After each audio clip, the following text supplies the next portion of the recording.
Hi GCSE students, you know the GCSE is becoming tougher. In this video, I'm going to give you a list of 15 topics which come in the GCSE physics exam almost every year. So you must master them. So make sure you take a pen and paper and make sure you write down the list of these 15 topics. If you can master them, you can get phenomenal grades in your GCSE physics. The topic number one, which is very important and it keeps on repeating, is that is forces and motion. Topic number two is energy transfers, right? And and energy conservation as well.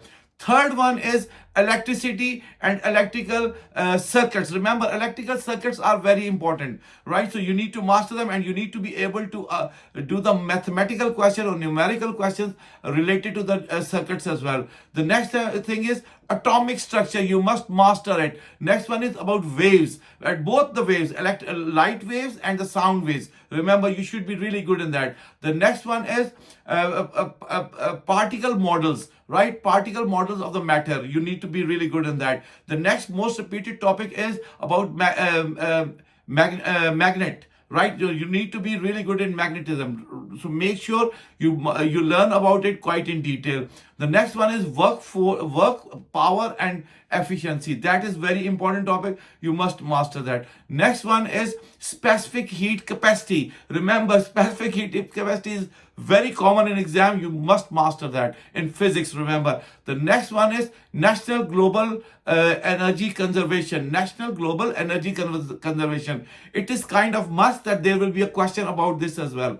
The next topic, which is very important, is the motion graphs. Okay, motion graphs. Because you need to understand this topic really well, because especially if you want to keep physics in A level, so you should be really good in motion graphs as well.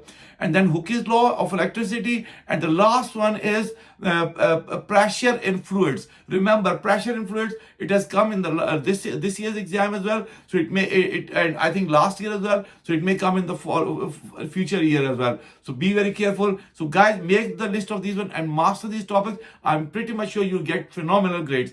And if you still need help with any topic of physics or chemistry, maths, English, even if you are preparing yourself for to get grade 9s, so you can always contact me. Thank you very much. Bye.